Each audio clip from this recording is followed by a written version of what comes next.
Bonjour à tous.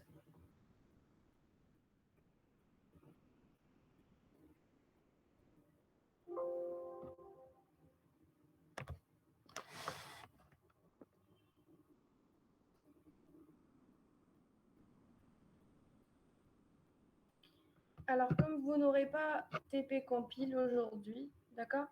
Donc, on commence par le cours et on enchaîne avec le TP à la place de TP compile. D'accord? مطلب سقسيك معليش Oui?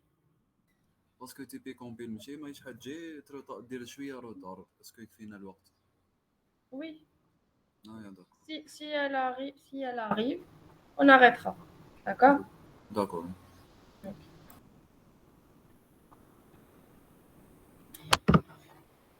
Alors, vous vous rappelez, on avait parlé des périphériques de réalité virtuelle. D'accord?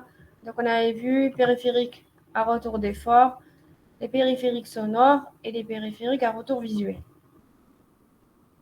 Maintenant, on va voir comment ces techniques d'affichage et donc comment ces périphériques visuels sont classés. Donc, il y a 3 types de techniques d'affichage qu'on appelle semi-transparent, fenêtre sur le monde et projeté.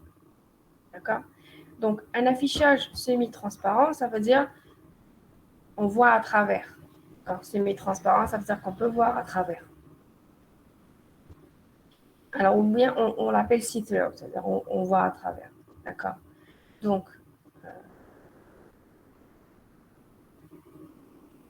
je vais vous montrer. Je vais vous montrer un exemple. Comme ça, vous allez mieux comprendre.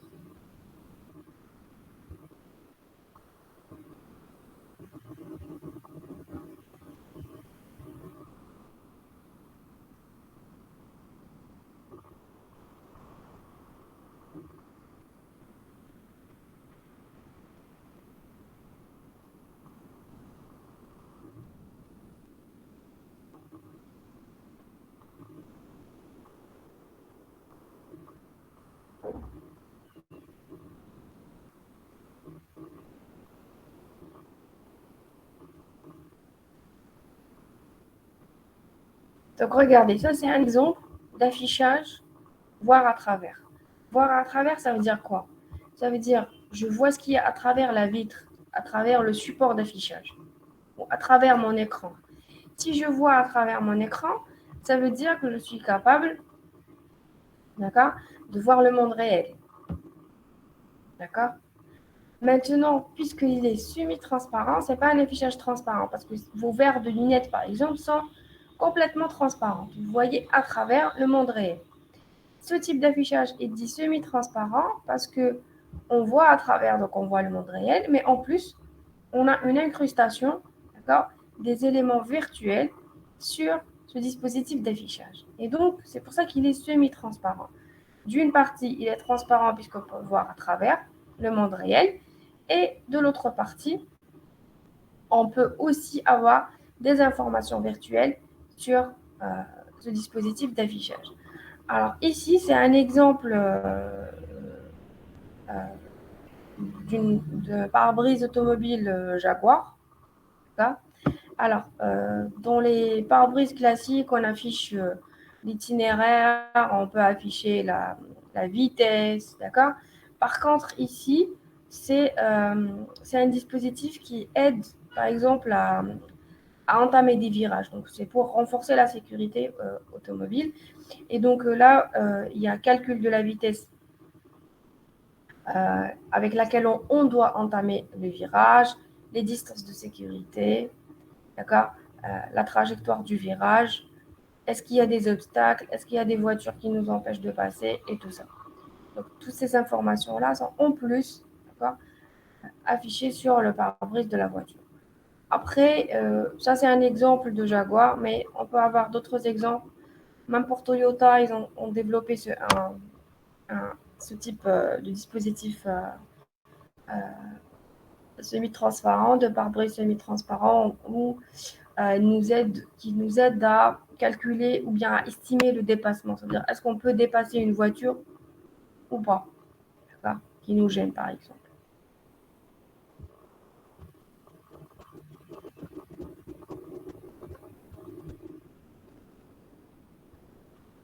Est-ce que c'est clair? Est-ce que vous avez compris ce que ça veut dire?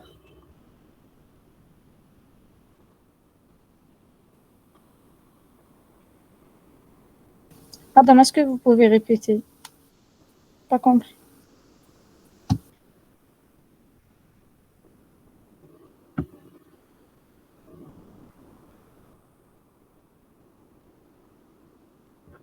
Je disais, c'est un dispositif d'affichage. On est en train de voir comment on peut visualiser un contenu virtuel. D'accord? On a vu tous les périphériques, les différents retours de périphériques. On a vu le retour des forts, on a vu le sonore, on a vu aussi les dispositifs d'affichage. D'accord? Maintenant, quels sont les supports ou comment est-ce qu'on peut visualiser un contenu virtuel? Une façon de visualiser, d'accord, c'est de visualiser à travers des dispositifs qui sont semi-transparents. Semi-transparent, ça veut dire quoi? D'un côté, qui sont transparents, ça veut dire qu'on voit le monde réel. Regardez ici, on voit le monde réel, on voit la route, on voit la voiture qu'on a à côté. D'accord? Et en plus, on a un dispositif virtuel. On a en plus des informations virtuelles qui sont projetées sur cette même vitre. Donc là, c'est un exemple de pare-brise. Là, par exemple, c'est à BMW. Là, vous voyez que ça date de 2008. On voit juste un affichage du tableau de bord. D'accord? Au lieu d'avoir les informations sur le tableau de bord, on les a sur le pare-brise. Après, ça a évolué. Là, je vous ai montré l'exemple de la Jaguar. On a aussi donc, un traitement de l'information réelle qui existe. On a un calcul qui nous permet de dire est-ce qu'on peut entamer le virage ou non, à quelle vitesse on doit entamer le virage, est-ce qu'on est à la bonne vitesse ou non. D'accord? On a une alerte qui nous dit est-ce qu'on va faire le virage de façon sécurisée ou pas. D'accord? Et puis aussi, il y a aussi d'autres constructeurs automobiles. Je vous ai cité l'exemple aussi de Toyota qui utilise un pare-brise comme ça pour calculer, pour estimer les dépassements. Est-ce que le dépassement est sécurisé ou pas? D'accord? Donc ça, c'est pour parler du type d'affichage qui est un affichage semi-transparent. Donc, on l'utilise plus dans une réalité augmentée puisqu'on a la réalité réelle, plus la réalité virtuelle. Tout ça devient de la réalité augmentée. Est-ce que c'est clair maintenant?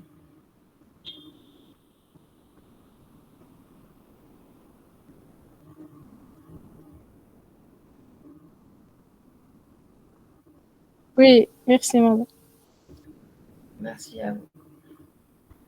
Et donc là, comment ce dispositif semi-transparent fonctionne? Okay? Donc, on a une vitre, okay? Comme le pare-brise, on a une vitre. Donc, sur la vitre, elle est transparente. Donc, on peut voir à travers. Donc, là, vous voyez qu'on peut voir à travers le monde réel.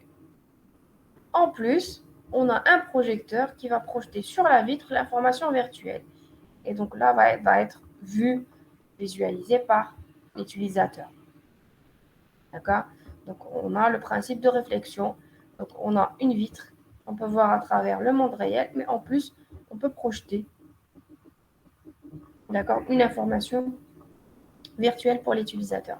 Bien sûr, là, c'est le phénomène de réflexion. Et donc, il faut calculer, bien sûr, l'angle d'incidence. D'accord? Donc là, il y a un rayon qui est calculé. Donc là, le rayon est envoyé à partir du projecteur. Calculer son emplacement de sorte à ce que quand il sera réfléchi à l'utilisateur pourra le voir.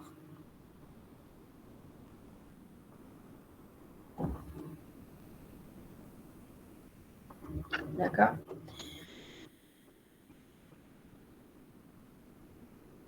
Maintenant, il y a un autre type, toujours dans le semi-transparent. Donc, il y a un autre type de dispositif où on a la vitre, d'accord? On peut voir à travers le monde réel. Mais en plus, on a un émetteur ou le projecteur qui projette à l'intérieur de la vitre. D'accord? Donc, il projette à l'intérieur de la vitre.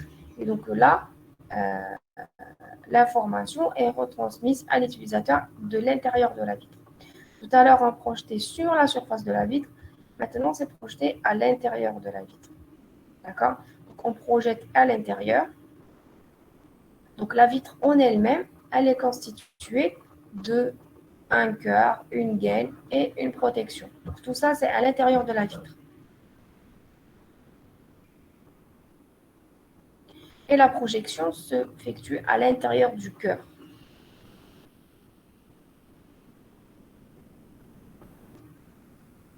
D'accord?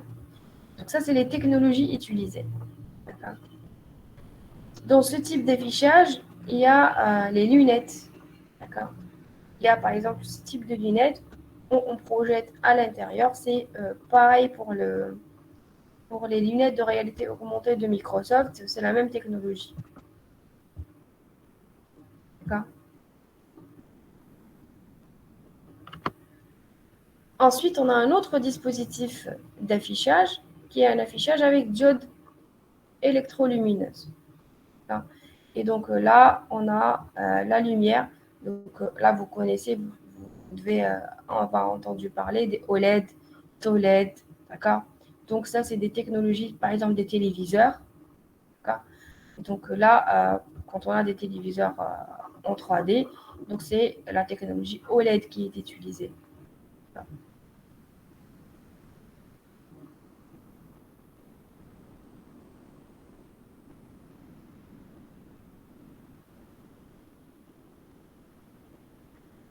Donc là, on a parlé des technologies qui sont utilisées dans les types d'affichage. D'accord? Maintenant, quand on va afficher une information virtuelle, on peut l'afficher comme on a vu sur des dispositifs semi-transparents, sur des écrans, qui soient des écrans fixés, d'accord, sur, un mur ou fixés sur un dispositif qui leur permet d'être fixe, comme ça peut être un dispositif qui est mobile. Donc, dans les dispositifs mobiles, ça va être plus un affichage qui sera, qu'on appelle fenêtre sur le monde, ou bien on l'appelle aussi handled display. Enfin, pourquoi? Parce que on voit à travers. Donc, c'est un petit écran qui est le plus souvent mobile. On voit à travers le monde. C'est pour ça qu'on l'appelle fenêtre sur le monde. Après, on a d'autres dispositifs qui sont plus projetés. Donc là, on a les types de tables comme ça de réalité virtuelle. On peut imaginer pouvoir jouer sur la table puisqu'elle est aussi munie de capteurs, d'accord, qui va capter les mouvements d'utilisateurs et donc là, interagir en fonction des mouvements utilisateurs. Donc, ce qu'on a vu, c'était projeté sur une surface, donc projeté sur une table. Là, c'est du projeté rétinien. Projeté rétinien, ça veut dire quoi? Ça veut dire projeté sur l'œil. On a des dispositifs là d'affichage qui sont transparentes, donc on voit à travers, et la projection vient directement sur la rétine. Donc l'information virtuelle, elle vient directement sur la rétine pour faire un affichage semi-transparent. D'accord? Donc, ce qu'on vient de voir, c'est les technologies d'affichage qui existent. Et donc, on a vu qu'on pouvait avoir un affichage semi-transparent, on puisse voir à travers. On a vu qu'on pouvait avoir un affichage sur des écrans. On peut avoir un affichage à travers une fenêtre, et donc on l'appelle fenêtre sur le monde, en utilisant des tablettes ou des téléphones. Donc, et on a vu aussi l'affichage projeté et le projeté rétinien. Donc, on a vu la relation avec le matériel pour avoir ce type d'affichage. Maintenant, quand on veut avoir un affichage en 3D, d'accord? Par exemple, quand vous utilisez une VR Box. Quand vous utilisez une VR Box, vous allez mettre vos téléphones à l'intérieur du VR Box et vous allez voir un affichage en 3D. Mais en fait, si vous regardez l'application que vous êtes en train d'utiliser sur le téléphone, vous avez votre écran qui est divisé en deux. Vous avez deux écrans sur votre téléphone. C'est à l'aide de lentilles, donc les lentilles de la VR Box, qui va combiner ces deux images pour vous permettre de visualiser en 3D. Et donc, c'est ce qui permet, en fait, ça, c'est ce qu'on appelle la stéréoscopie. Donc la vision en 3D, c'est de la stéréoscopie. Comment fonctionne la stéréoscopie? D'accord? Donc on a en fait l'impression de voir en 3D. Donc on a le surface alors qu'on a mis juste un téléphone qui est plat. D'accord? Mais on a l'impression qu'il y a un espace qui est avant et un espace qui est derrière ce type d'affichage. D'accord? Alors, comment fonctionne cette stéréoscopie? C'est qu'on a une disparité. Donc, on a une information différente entre l'information envoyée à l'œil droit et l'information qui est envoyée à l'œil gauche. D'accord? Et donc là, on parle de parallaxe, d'accord, qui soit négatif, positif ou nul. C'est cette disparité, d'accord, puisqu'on voit une information avant l'écran, une information sur l'écran, une information après l'écran, et donc ça nous fait 3 couches. Et donc ça nous donne l'information d'avoir le relief et donc la vision en 3D. D'accord?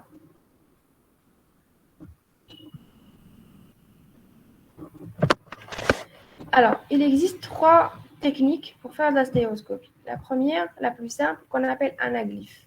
D'accord? Anaglyphe, on utilise ce genre de lunettes. Vous avez déjà testé ce genre de lunettes?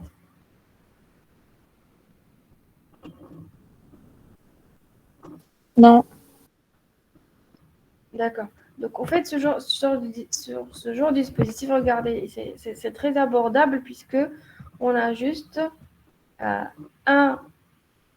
donc un œil qui est filtré en rouge, un autre qui est filtré en bleu. Et le fait d'avoir cette disparité, donc cette information qui est différente d'un œil à l'autre, nous donne l'information de voir, regardez comme si il y a le relief en rouge et bleu. Donc ces couleurs-là ne sont pas choisies par hasard, ce sont des couleurs opposées dans le spectre des couleurs. D'accord? Donc voilà, ça c'est le premier type de stéréoscopie qu'on appelle la stéréoscopie anaglyphe. Ensuite, on a un autre type de stéréoscopie qu'on appelle par multiplexage. Et donc là, on a un dispositif, d'accord, adapté. Donc ça, c'est un exemple de lunettes qu'on va brancher, par exemple, sur un ordinateur et recevoir un signal de synchronisation. Donc pourquoi multiplexage? C'est un multiplexage temporel. Ça veut dire, vous avez dit, la stéréoscopie, c'est de la disparité entre l'œil droit et l'œil gauche, les deux yeux qu'on a. Et donc là, la disparité va être plus temporelle. D'accord? Donc, l'information envoyée sur un œil et l'autre est différente dans le temps. D'accord? C'est ce qui nous permet d'avoir la vision stéréoscopique. Après, on a la stéréoscopie par polarisation. C'est la stéréoscopie qui est utilisée sur les écrans en 3D. D'accord? Donc, par exemple, si vous achetez un téléviseur en 3D, on a des lunettes qui sont fournies avec. D'accord? Et ces lunettes aussi filtrent l'information. Donc, le téléviseur envoie l'information ou les signaux pour les deux yeux. Par contre, les lunettes permettent de filtrer, d'accord, quelle information va recevoir l'œil droit et quelle information va recevoir l'œil gauche. Et donc, ces lunettes, donc c'est une lumière en fait qui est envoyée, donc ça polarise la lumière, d'accord? Et donc, on a de la lumière qui est envoyée sur différentes directions et le fait de filtrer une direction pour chaque œil nous permet d'avoir la disparité entre les deux yeux, donc les deux images captées par chaque œil, et de là avoir la vision stéréoscopique. Donc, une vision en 3D.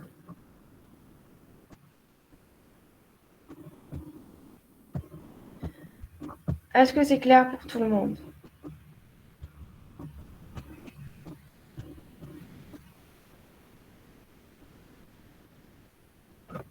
Est-ce que vous avez des questions par rapport à ça?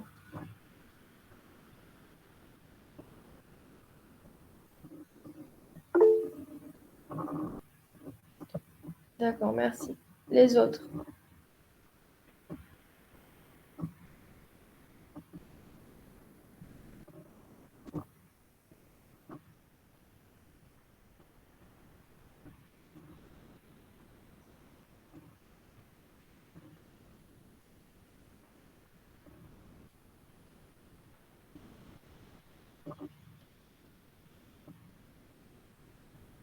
Donc, jusqu'à maintenant, on a terminé de voir tous les concepts liés à la réalité virtuelle. Ça veut dire que là, vous devez être capable de concevoir un environnement virtuel. D'accord? Donc, on a vu que pour commencer, il faut construire les objets en 3D. D'accord? On a vu comment construire les objets en 3D. Ensuite, on a vu qu'il faut créer une scène et interagir avec cette scène. Et donc là, on a vu comment on peut interagir. C'est quoi une interaction et comment on peut interagir. Après, on a vu que les objets en interaction peuvent rentrer en collision. Donc là, on a vu toutes les méthodes pour pouvoir détecter les collisions. Ensuite, une fois qu'une collision se produit, on a vu comment répondre à cette collision. D'accord? Et donc, on a vu les types de réponses de collision qu'on peut avoir. On a vu tous les périphériques qui existent sur le marché qui nous permettent de capter un retour de détection de collision, donc une réponse à la collision. Réponse à la collision à l'utilisateur. D'accord? Et là, en fait, on a terminé pour voir, donc une fois qu'on a construit notre environnement, comment on va le voir. D'accord?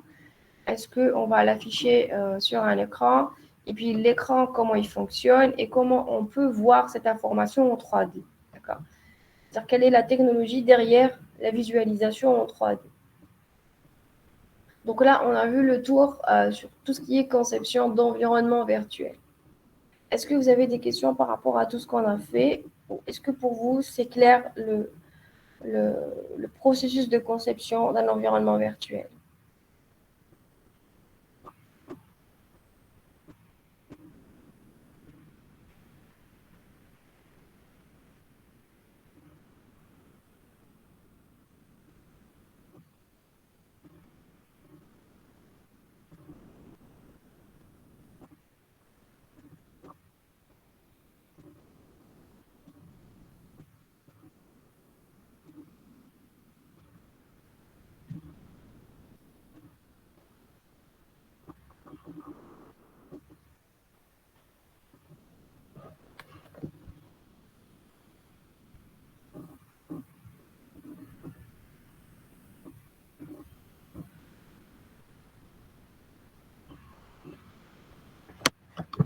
Alors, si vous n'avez pas de questions par rapport à tout ça, on enchaîne avec le TP. On peut faire un point sur l'état d'avancement.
On fait le point sur l'état d'avancement du TP.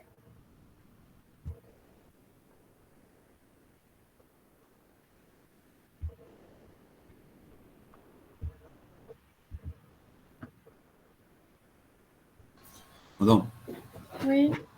عاودت الريكتورة المرة اللي ولا خدمتها عاودتها برك اسكو بريزونتي. Oui.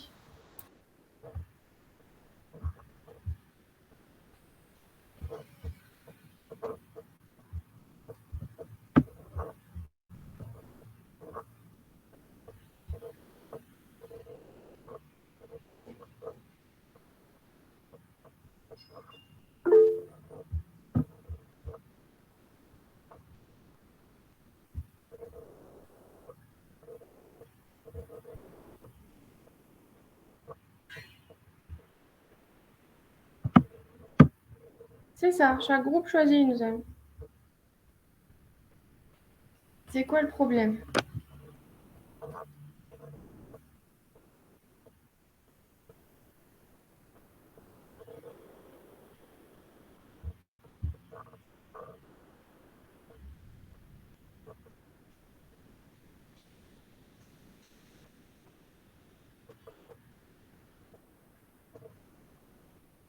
Oui, en fait, on avait dit que si toutes les parties sont prises et qu'il reste encore des groupes, donc en fait, il y a plus de groupes que de zones finalement. Et du coup, ça en fait qu'il y a des groupes qui ont la même chose. Et il y a des groupes qui ont fait le choix de prendre une grande partie. D'accord? Donc, voilà.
ويبان بارطاج مدام. Oui, فوالا اللي عاود خدمتها باسكو المرة اللي فاتت الخواص هادو ما بانوش سوا سوا. دركا راح نبدا نخدم d'accord. الانتيريور هذاك.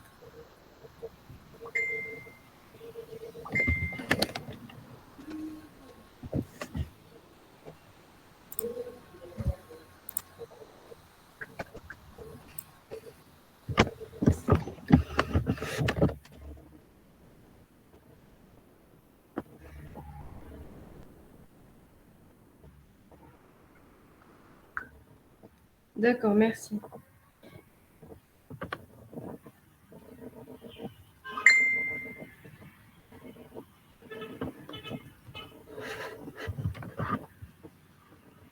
Alors, quelqu'un d'autre voudrait présenter? Donc, normalement, on doit participer à l'événement qui sera fin avril. Donc, normalement, ça sera pas la semaine prochaine, la semaine d'après. On n'a pas encore de dates qui sont fixées. Donc, a priori, ça va être ça. Donc, on fait le maximum, d'accord? On avait dit qu'on se concentre sur l'extérieur et on fait le maximum pour essayer de montrer quelque chose. Pour les groupes qui sont, car vous n'êtes pas obligés tous de présenter. Les groupes qui veulent présenter. Présenter, madame. Oui,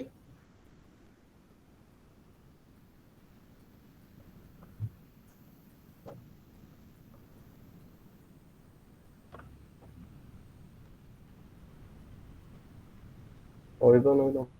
oui,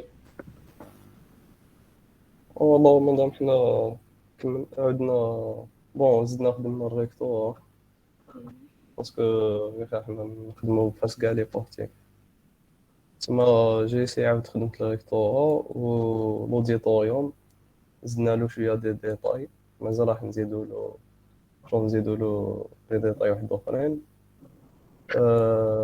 كاين لابارتي هادي تاع لي صال دو تي دي و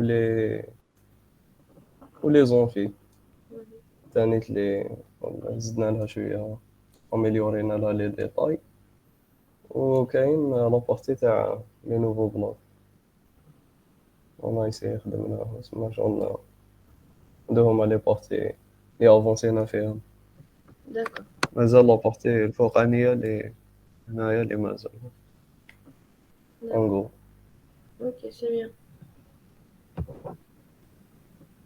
Madame, je peux partager. Oui,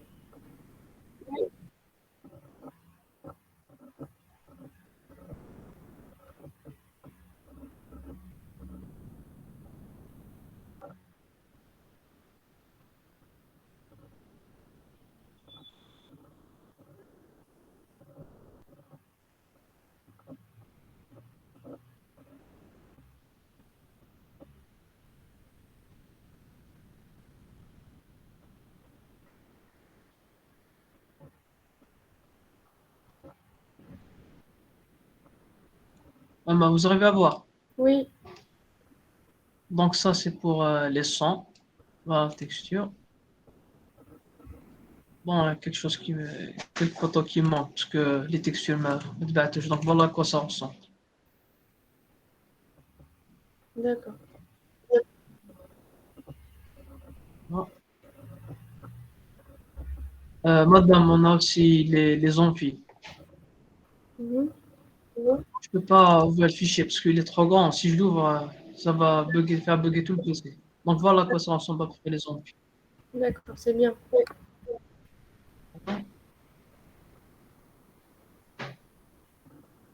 Voilà.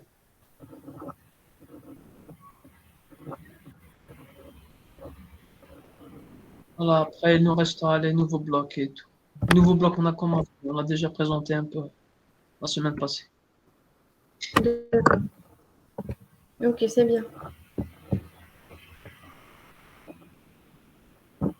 Ah, donc, je peux partager les nouveaux blogs. Oui, Je suis avec Amael. d'accord.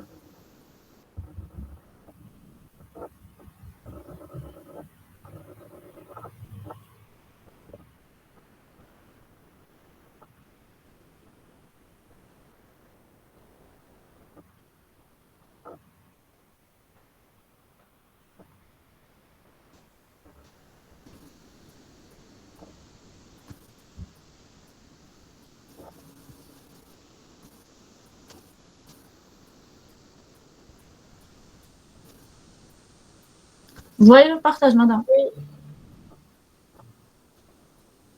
Voilà les nouveaux blocs. J'ai ajouté la texture et Ah oui, ben normalement, celui-là.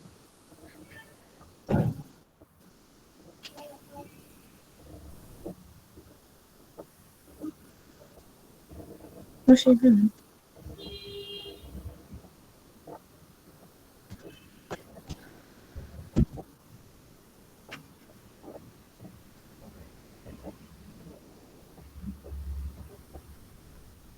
Vous voyez comme ça, madame? oui, oui, oui, on voit. C'est tout, madame. Mhm. Ok, c'est bien.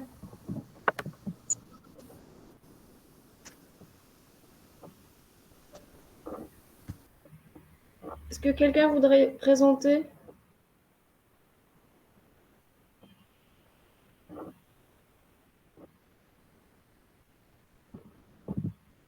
En fait, là, je vois que vous avez assez bien avancé niveau modélisation. Est-ce que vous avez réfléchi à votre scénario du jeu? L'idée générale du jeu? Est-ce que vous êtes fixé sur l'idée générale du jeu? Oui,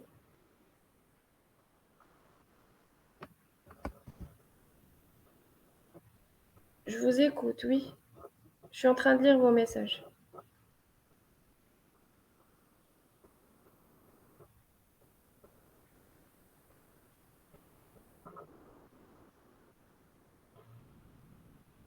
L'objectif, c'était de faire une modélisation fidèle à la réalité. C'est ça l'objectif. Après, ça dépend de ce que vous voulez changer. Comme l'objectif au final, c'est de pouvoir se repérer à l'intérieur du campus, donc il faudrait que les éléments soient placés au même endroit, qu'on se retrouve comme si on est à l'intérieur de l'université, en fait, quand on joue. Après, si vous voulez modifier pour ajouter des objets qui n'existent pas, par exemple, qui font partie de l'esprit du jeu,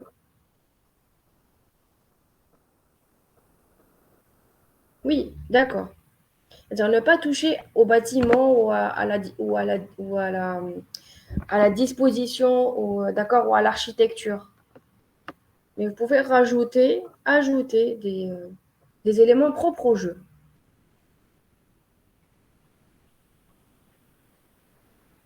Donc des obstacles, a priori, oui.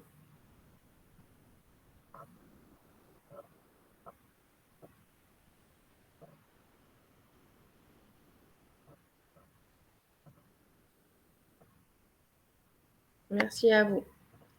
Alors, scénario du jeu. Je on a quelques idées, mais les modélisation 100%. Parce C'est- que, c'est- en fait, je pourrais même que, parce que Blender, donc, qui dit les textures, ou bien les fichiers كبروا. Oui, Donc, on voudrait éviter d'avoir des lags ou un FPS. Tu vois, le jeu est fluide. Pour ça, oui, c'est maintenant un mot, mais on voudrait juste que là, ça soit finalisé, tout. Après, on va commencer le jeu. d'accord. Mais c'est quoi l'idée du jeu? Est-ce qu'on peut discuter des idées du jeu? Euh, on n'a pas vraiment, c'est pas vraiment fixé une idée à 100%. Au début, c'est un jeu de, كيما ماشي اسكيب جيم شغل الواحد يحوس ويخرج شغل تمدو دي زانديس ولا سا ديبون مدام كاين بوكو ديدي زعما ما نسفي با فيكسي وحده 100%. D'accord.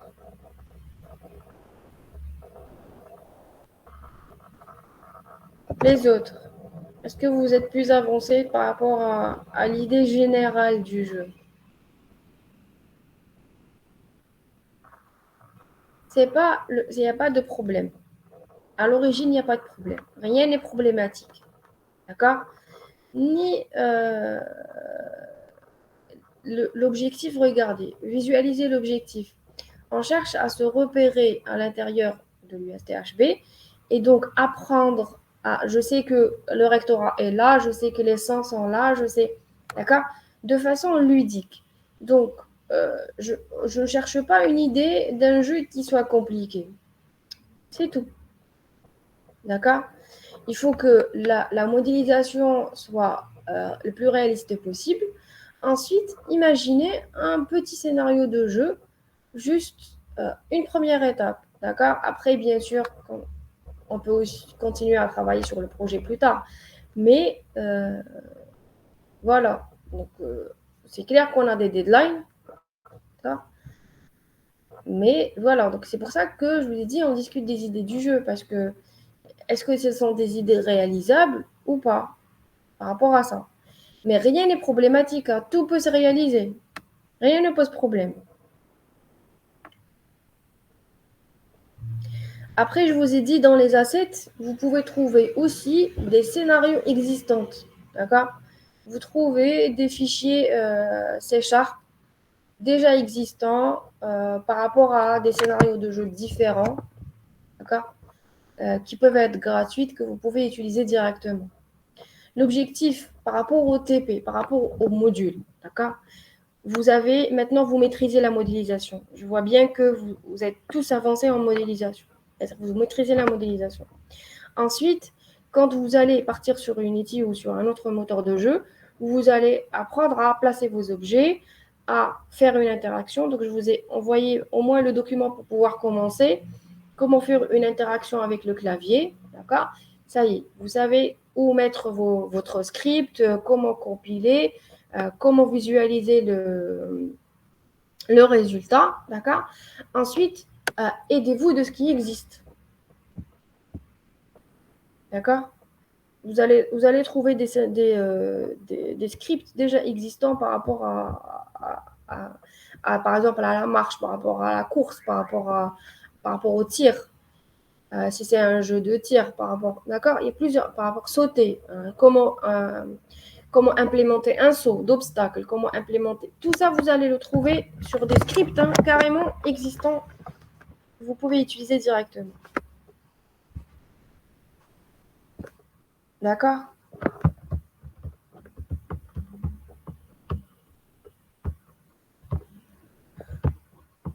Mais enlevez de la tête que c'est un problème. Rien n'est problématique. Tout a une solution.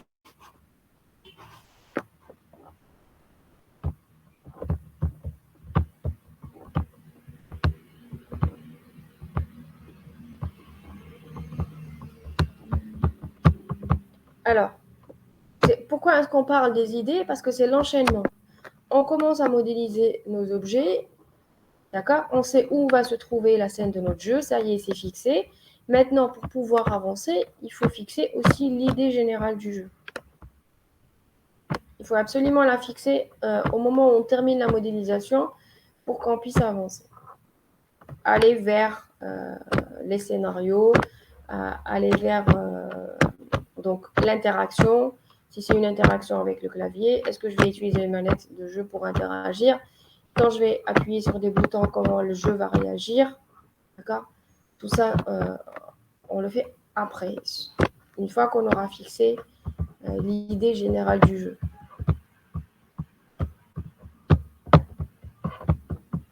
Personnage, est-ce que c'est un jeu à la première personne? Est-ce que c'est un jeu à la troisième personne? D'accord?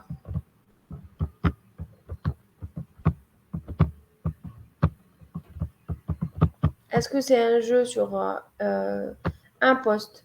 Est-ce que c'est un jeu multijoueur, par exemple? Parce que les challenges, on peut avoir des challenges aussi. On peut se dire que c'est pas un jeu où on joue avec une personne, on peut jouer aussi à un multijoueur. Donc on va voir dans le cours, on va voir comment faire de la réalité virtuelle pour faire ce qu'on appelle de la réalité virtuelle distribuée. Et donc créer des jeux sur réseau. Comment on crée un jeu sur réseau et donc avoir un jeu multijoueur. D'accord? Mais bon, je pense que pour le TP, on va s'arrêter sur un personnage, un utilisateur. C'est pas juste par rapport au temps.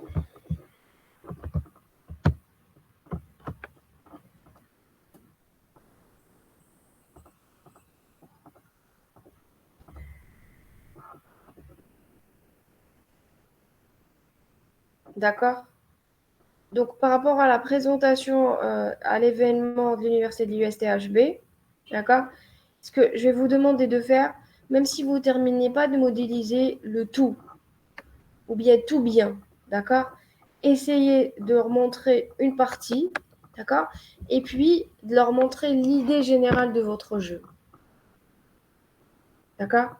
Parce que l'objectif, c'est de ne pas avoir un projet fini. On ne peut pas avoir un projet fini en 2 semaines. Mais ce que je voudrais, c'est que ceux qui vont passer voir votre jeu ou votre présentation comprennent c'est quoi. D'accord? Donc, n'attendez pas de tout finaliser en termes de modélisation. Si vous voulez participer à l'événement, bien sûr. D'accord? Vous n'êtes pas obligé. Vous êtes obligé de rendre le projet parce que vous serez noté sur le projet. La présentation à l'événement de l'USTHB n'est pas obligatoire. Par contre, il y aura des attestations. D'accord? Vous aurez des attestations de participation qui peuvent avoir une valeur pour vous sur votre CV.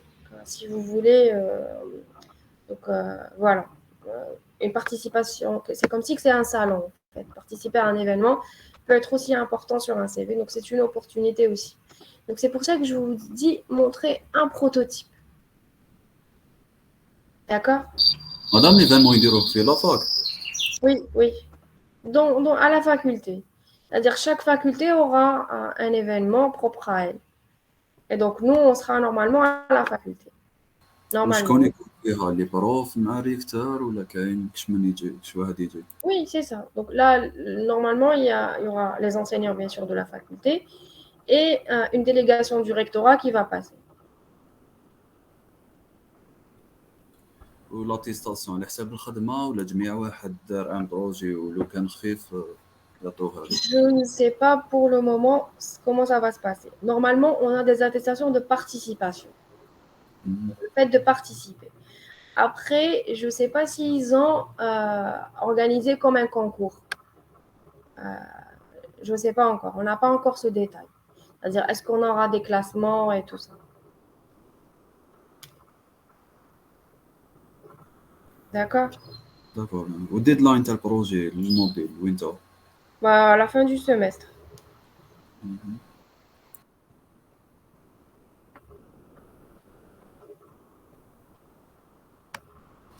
كاين دوزيام كيما نقولوا صالون دوزيام ولا غير فيرسيون وحده؟ Non, il y aura un autre au mois de mai. Normalement, ce sera un salon national au mois de mai. في ماي لا دات اكزاكت Ça va être vers le 19 mai. Le 19 mai, c'est la journée de l'étudiant. Ah, ah.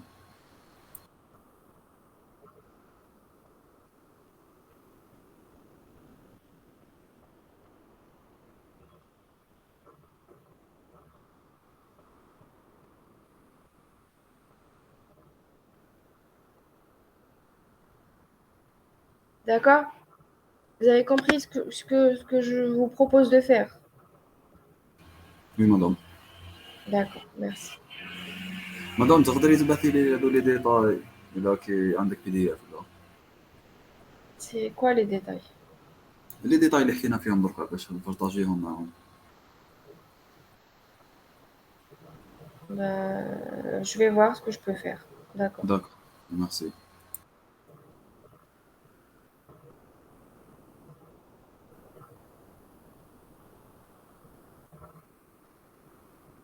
D'autres questions?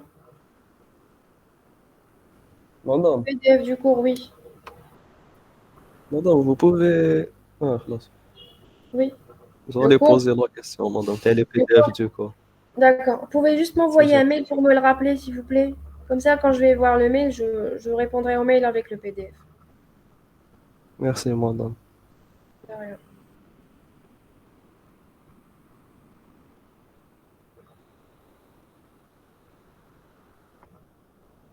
Autre chose?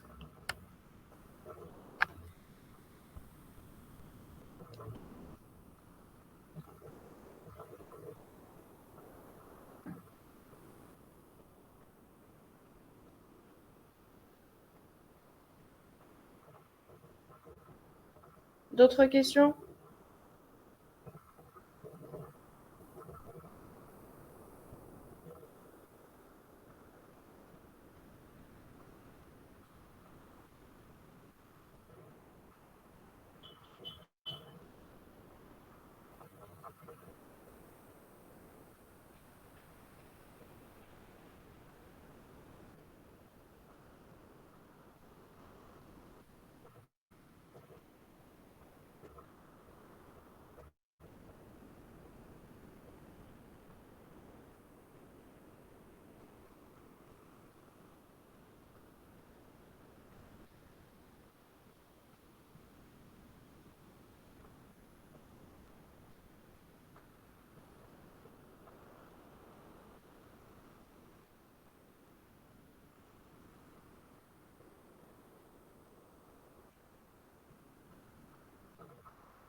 D'accord. Donc, vous n'aurez pas TP compile, hein? كيفاش مدام؟ Vous n'aurez pas TP compile. بعثت لك ولا شنو؟ ما Oui, بقيتش. oui, oui. Oui, oui. Elle m'a chargé de vous informer parce qu'elle n'en a pas assez de connexion pour vous informer. D'accord? مام لو كان كي تولي للدار ماهيش تجي صاي. Mais elle n'a pas d'Internet. داكور ما كاش مشكل. D'accord? Donc, il n'y aura pas de TP pour vous. داكور يعطيك الصحة.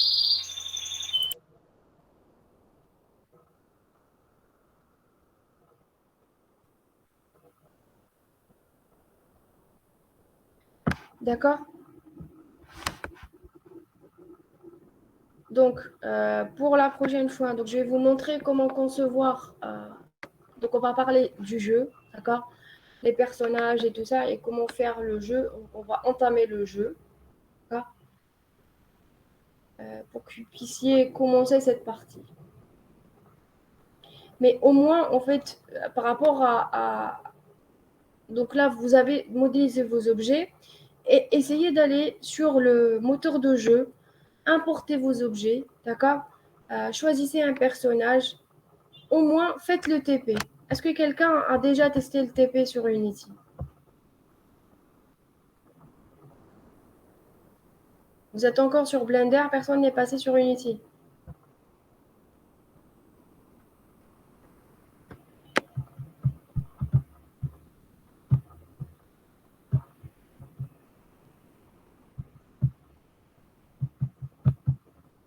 Alors, s'il vous plaît, faites-le, d'accord? Faites le TP que je vous ai envoyé sur Unity. Ou si vous avez choisi de le faire sur un autre moteur de jeu aussi, mais faites les étapes que je vous ai montrées. D'accord?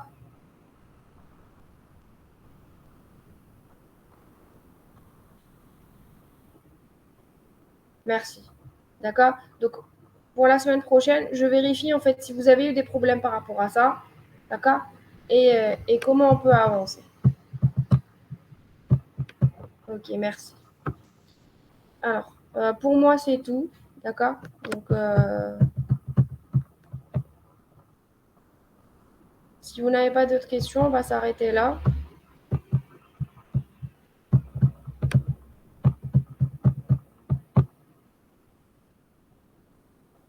Oui, il y a beaucoup d'efforts sur la modélisation. Exactement. Donc, c'est pour ça que je vous ai laissé le temps. Ah, c'est juste en fait par rapport à l'échéance de l'événement que j'aimerais qu'on fasse un petit peu d'interaction et d'aller sur le moteur de jeu. Sinon, je vous aurais laissé plus de temps par rapport à ça. D'accord? Juste pour voir un petit prototype. Merci. Bon courage. Et Sahaftalkom. Merci. Au revoir. Madame, j'ai une question, Oui, s'il vous plaît, oui, madame. oui. La prochaine fois, c'est-à-dire, c'est pas obligé la prochaine fois on présente le jeu sur Unity, si on n'a pas encore terminé. Vous ne serez pas obligé, non. Oui, d'accord. Merci, madame. Ça Merci.